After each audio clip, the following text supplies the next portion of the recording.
आकाशवाणी भोपाल से प्रस्तुत हैं प्रादेशिक समाचार।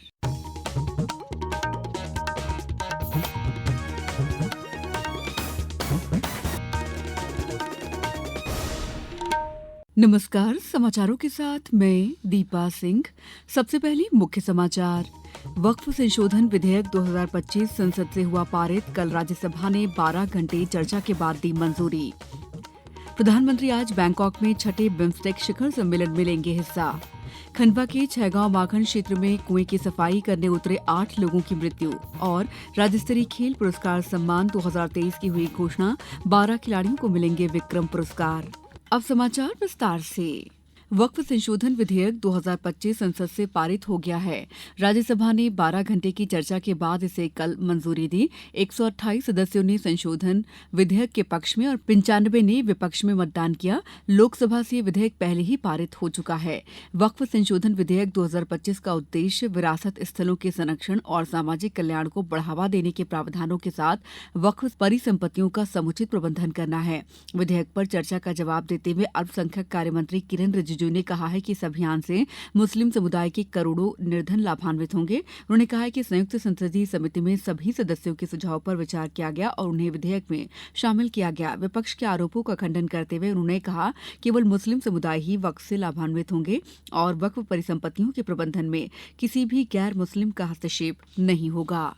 भारत का जो सरकार है, किसी को धर्म के आधार पर तो आप अपना काम नहीं कर सकते। सबको भारतीय नागरिक होने के नाते सबको एक दृष्टिकोण से हमको दिखना होता है, सबको बराबर दिखना होता है।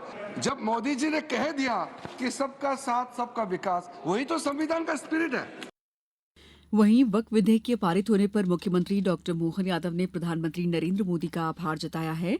कल मध्यप्रदेश वक्फ बोर्ड के चेयरमैन डॉक्टर सनवर पटेल के नेतृत्व में मुस्लिम समाज के प्रतिनिधिमंडल ने मुख्यमंत्री से भेंट कर लोकसभा में पारित हुए वक्फ संशोधन विधेयक 2025 हेतु केंद्र सरकार के प्रति कृतज्ञता ज्ञापित की। वक्फ बोर्ड का बिल पास होने के अवसर पर और उसी में वक्फ बोर्ड के नियम में इस प्रकार का प्रावधान करना जो एक्चुअल गरीब से गरीब आदमी को वक्फ बोर्ड के लाभ वो मिले, और खास करके जो इस तरह के लोग हैं जिनने अपनी कुंडली मारकर बैठ करके वो अकेले अपने हाथ में सारे पावर लेना चाहते हैं। इन सारी व्यवस्थाओं को लेकर बदलाव की जो मैंने ओरिजिन शुरुआत की, मैं अपनी ओर से आज कमेटी के वक्फ बोर्ड कमेटी के चेयरमैन और उनके मित्रों को भी बधाई दूंगा जिनने कल भी खुल करके भोपाल में इस बात को सबके सामने रखा है। प्रधानमंत्री नरेंद्र मोदी आज थाईलैंड के बैंकॉक में बहुक्षेत्रीय तकनीकी और आर्थिक सहयोग के लिए बंगाल की खाड़ी स्थित देशों की पहल बिम्स्टेक के छठे शिखर सम्मेलन में भाग लेंगे। सम्मेलन की थीम है बिम्स्टेक समृद्ध, समायोजी और समावेशी। सम्मेलन के दौरान बैंकॉक दृष्टिपत्र 2030 अनुमोदित किया जाएगा और भावी रणनीति तय करने के लिए बिम्स्टेक गणमान्य व्यक्ति समूह की रिपोर्ट का भी अनुमोदन होगा। प्रधानमंत्री नरेंद्र मोदी 2 दिन की थाईलैंड यात्रा पर कल बैंकॉक पहुंचे। उन्होंने थाईलैंड के प्रधानमंत्री के साथ द्विपक्षीय वार्ता की। दोनों नेताओं ने परस्पर सहयोग के विभिन्न मुद्दों की समीक्षा की। श्री मोदी और श्री शिनोवात्रा की उपस्थिति में भारत थाईलैंड कार्यनीतिक भागीदारी से संबंधित संयुक्त घोषणा पत्र का आदान प्रदान हुआ। बिम्स्टेक शिखर सम्मेलन के बाद प्रधानमंत्री नरेंद्र मोदी आज अपनी यात्रा के दूसरे चरण में श्रीलंका जाएंगे। श्रीलंका की 3 दिन की यात्रा के दौरान वे राष्ट्रपति अनुरा कुमारा दिसानाइके के साथ द्विपक्षीय वार्ता करेंगे। मुख्यमंत्री डॉक्टर मोहन यादव आज नवरात्रि के छठे दिन दतिया स्थित पीताम्बरा माई के दर्शन करेंगे। धार्मिक नगरों और ग्राम पंचायतों में शराबबंदी लागू होने के बाद किसी धार्मिक स्थल का ये मुख्यमंत्री डॉक्टर यादव का पहला दौरा होगा। मुख्यमंत्री डॉक्टर यादव दतिया स्थित स्टेडियम में धन्यवाद सभा में भी शामिल होंगे। इसके बाद मुख्यमंत्री अशोकनगर जिले की तहसील ईसागढ़ की ग्राम पंचायत आनंदपुर स्थित श्री आनंदपुर ट्रस्ट भी पहुंचेंगे। यहां प्रधानमंत्री नरेंद्र मोदी की 11 अप्रैल को प्रस्तावित भ्रमण की तैयारियों का अवलोकन करेंगे। इसके बाद मुख्यमंत्री ग्वालियर के लिए प्रस्थान करेंगे। समाचारों में वक्त है ब्रेक का। ये समाचार आप आकाशवाणी मध्य प्रदेश से सुन रहे हैं। ये समाचार बुलेटिन YouTube पर Madhya Pradesh news all India radio channel पर और Facebook साथ ही X प्लेटफॉर्म पर AIR न्यूज भोपाल पर सुने जा सकते हैं। इसके अलावा आप हमारी वेबसाइट newsonair.gov.in पर अथवा न्यूज ऑन AIR ऐप पर भी समाचार सुन सकते हैं। ब्रेक के बाद समाचारों में आपका एक बार फिर स्वागत है।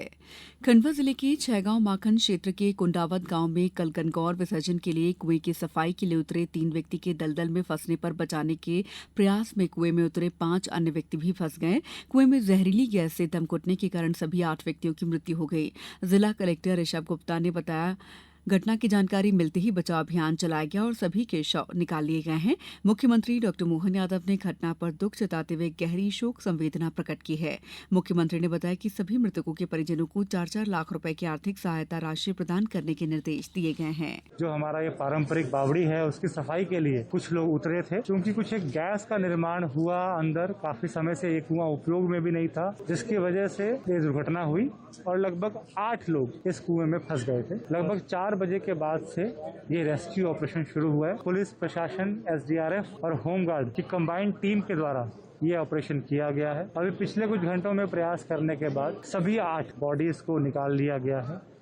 जबलपुर हाईकोर्ट ने ओबीसी आरक्षण पर प्रदेश सरकार से 2 हफ्ते में जवाब मांगा है। ओबीसी को आबादी के हिसाब से 51% आरक्षण देने के मामले में चीफ जस्टिस सुरेश कुमार कैथ और जस्टिस विवेक जैन की बेंच ने सरकार को जवाब देने के लिए 2 हफ्ते की अंतिम मोहलत दी है।